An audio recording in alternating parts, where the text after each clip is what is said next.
Hoorah. I got this part 2 for y'all. It got deeper than you can imagine.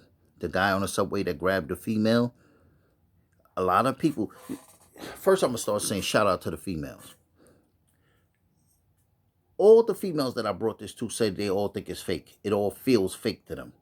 And I said, what do you mean by fake? Like, you think they all, like, know each other and they just, like, set back and they decide to do it or something, like, to get attention, like, trolling? And they was like, nah, but it feels, like, fake. I can't put my finger on it, they saying. And I'm like, but what do you mean by fake? Like, if it's not fake like that, then they was like, I don't know. And then it hit me. They're saying what I'm saying. They just using different words. They're saying it's a psyop. I'm going to tell you what a psyop is a little later. But what they mean by it's a psyop is that it is staged, meaning that they're all actors playing parts, but they don't know that they're actors playing parts. Something is controlling these people, making them do these things that they're doing. And they're all doing it in sync with each other. Now, let me show you how the script works out.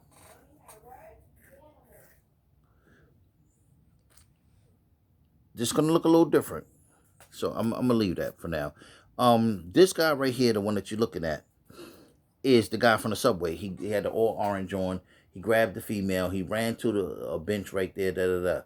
So he ran out the train and set her on the bench right on the platform, right in front of the train doors. She got up, ran back in the train. So she was good.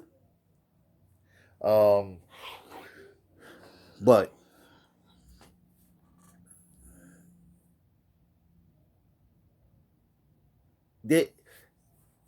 anyway, I'm way ahead of the self.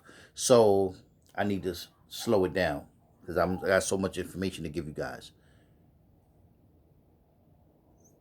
I'm saying that me, Dr. Minister Vermont Prince, I'm saying that it's a psyop, which means they're being controlled by some type of frequency or technology that is sending thoughts to them and they're reacting according to that. Everybody's playing a part. I'm showing you this now, but I really need to go back. Well, I got the video, part 1. This is going to be called part 2. When you look at part 1, it'll have the train scenario. You'll see her getting grabbed if you haven't seen it yet or whatever. Okay, so on that, first of all, I pointed out how he has he has an orange coat with a hood on it. The other guy in Phoenix that did it had either orange or reddish orange sweat hood on. The guy that dumped the woman out her wheelchair, and they claim he got to beat up and take her wheelchair just to sit in it. So this guy grabbed the female and ran outside the train, set her on the bench, and didn't try to take her anywhere or touch her or do anything else. The guy in the wheelchair just wanted to dump this woman out of her wheelchair and sit in her wheelchair, even though there was benches on the platform or whatever. He's not crippled or disabled. Those are just really weird things to want to do if you don't have some type of mental disorder. What I'm saying is MK Ultra works through a lot of different channels, but one of the best channels is NLP, Neuro Linguistic Programming, or a form of subliminal suggestion. What they do is they put this in commercials, they put it on television, Hulu, Netflix, YouTube, all these different videos, and a lot of, like me right now, I'm talking to you without even meaning to. I'm saying a whole bunch of stuff that's programming you. And it's not that I'm intending to do that. It's they designed the English language to be like that. They designed many languages to be like that, but especially the English language. So what was happening is, pardon me, people with weaker psyches because they are either mentally challenged or drug abusers, or they've been through some type of traumatic experience like the army or prison or homelessness or some other type of domestic abuse or something to that effect, or they grew up in an orphanage or some type of institution where they didn't get a lot of hugs and interactive love. It fractures them in a certain way that the MK Ultra or the programming that's put out here affects them more. These people all on the train are part of this. It is a show. It is fake. But it's not fake because they came together and conspired. It's fake because they were programmed to do this crazy thing. And they don't even know that they're programmed. When you watch the train video, you'll see this guy that you're looking at right now. He's wearing bright orange. Why would he try to do something stupid like that?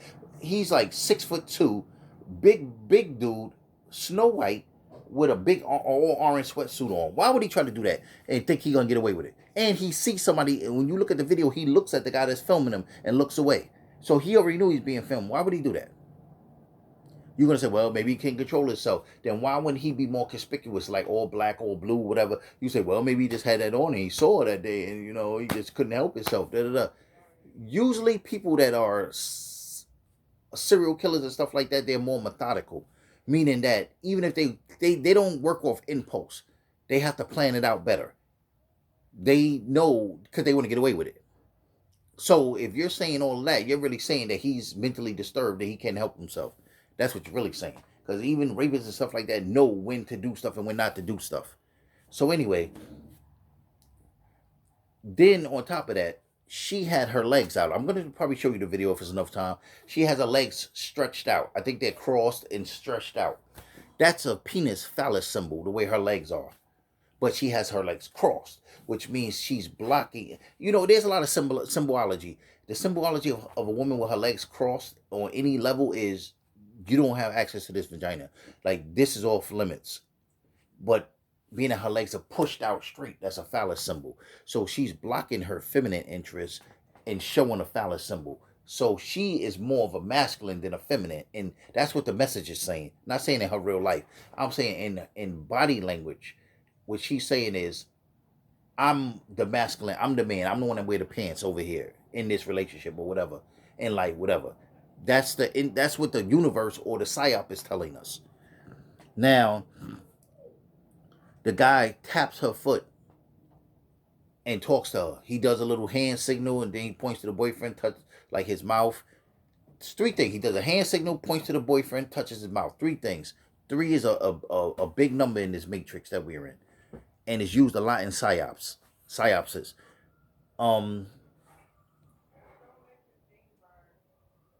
Then what happened was he taps her again on the foot. Like, he kind of grabbed her foot and shook it a little bit. Then he tapped her till she looked up. Now, my thing is, this guy keeps touching you. As a woman, you naturally will recoil your legs. You would naturally be like, why is a stranger touching me? And just snatch him in, even without thinking. You don't even be like, I'm just moving my legs so you don't touch me. It's just natural instinct. Somebody's touching you. You don't want to be touched. You're going to move your legs. Why did she keep her legs available so for him to do that? Then when he grabs her, what does he grab her by? Her legs and her back, like her mid-back or whatever. He picks her up. That's the way. If her legs were pulled back, he wouldn't have been able to grab her the way that he was able to grab her. That's the whole science behind a lot of things. She was positioned in a way that made it easier for him to grab her and pick her up. And she could have grabbed onto the pole when he was running, or grabbed onto it, and she never did none of that. Now, people say, oh, she was shocked or whatever, blah, blah, blah, blah, blah. That could be true, but too many things played out. The next thing is the guy with the camera. He just happened to be filming before anything started. Why was he just filming before anything started? How did he know something was going to happen? Guys talk to females on the train all the time, so what would make him think that's going to turn into something? And if something had already been going on with the guy and the girl, she wouldn't have probably been so comfortable to keep covering her face like that. So obviously, it was the beginning of it. Then, on top of that,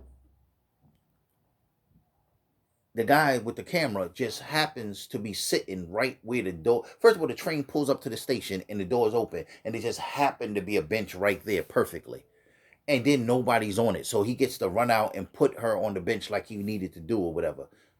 That was just too perfect. He didn't have, because if the bench was a little more over, he'd have ran out and sat on the other bench. The guy that was filming wouldn't have been able to get a good shot of it. So the bench just happened to end up right there in front of where the doors open at. On that particular train, at that particular station, everything just lined up perfectly. And he just happened to be sitting by the door to get the perfect shot. Then the guy comes over with the black jeans, that the one at the end that was like, if that was my daughter, I would have killed you. He comes over and moves to the side. The girlfriend moves to the side. They're both holding the doors open so the boyfriend can put on his shoes and come out and stand in the middle. But the guy with the camera is still getting a great shot. Nobody's blocking his great shot. Now, in the midst of all this craziness happening, you think that people know where to stand and stuff. That's stuff that happens on an acting set. You're like, you stand right there, you stand, because you're going to block the camera if you do it like that. Or on the porn set, they be like, listen, the light's going to be like this, there, but you got to move your leg because you can't get the shot. Da, da, da. That's why I'm saying they didn't plan it, but the MK Ultra told them where to stand and where to go and how to do and what to do and where to do it and why to do it, so that they can get it perfect. The guy with the Nike sweatpants that's recording it, he didn't get up not one time except at the end. He didn't flinch. You think if this was a real situation and everybody cared so much, how come nobody got involved until the boyfriend came out with his shoes on, and the guy already walked away.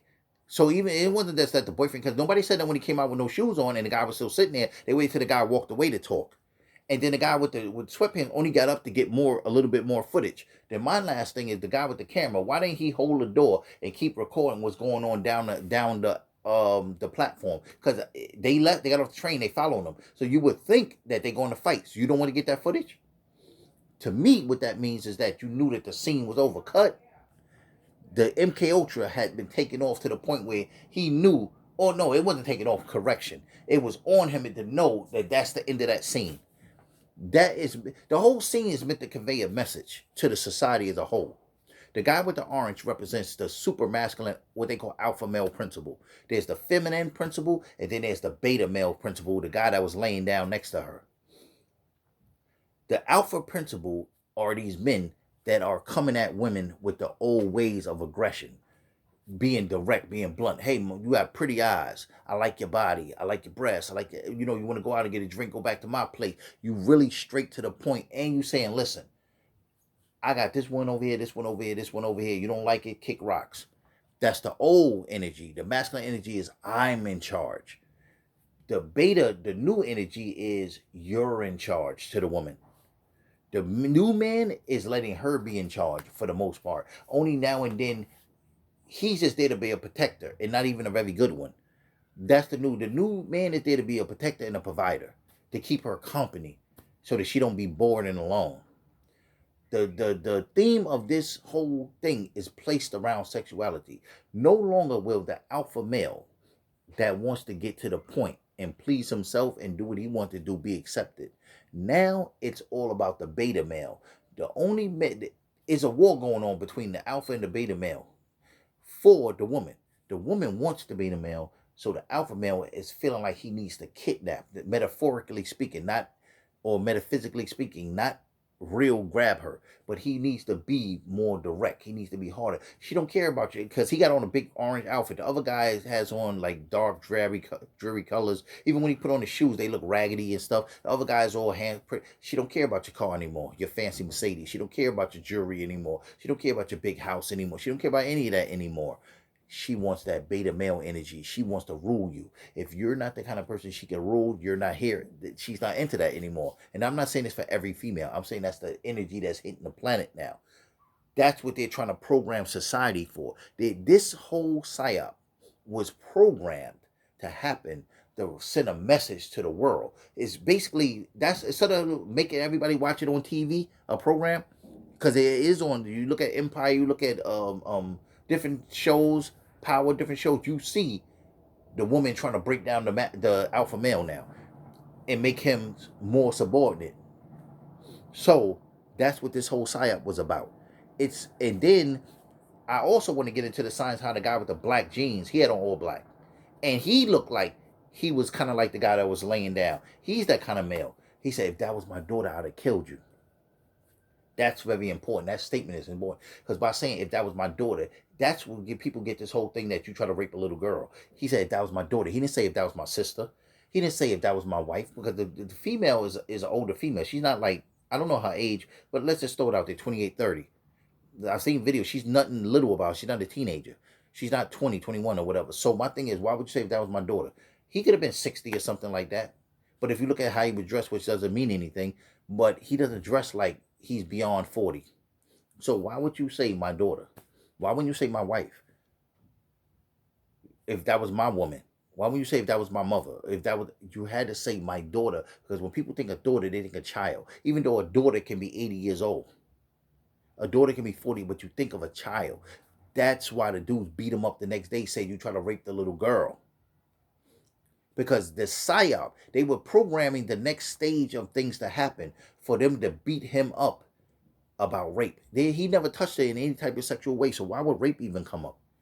Because the dude said, if that was my daughter, I'd have killed you. When he said I'd have killed you, that was the MK Ultra program to the world that saw the video. Whoever saw the video got that programming. If your psyche was fractured, then you were susceptible to react to that program. You were given an embedded command.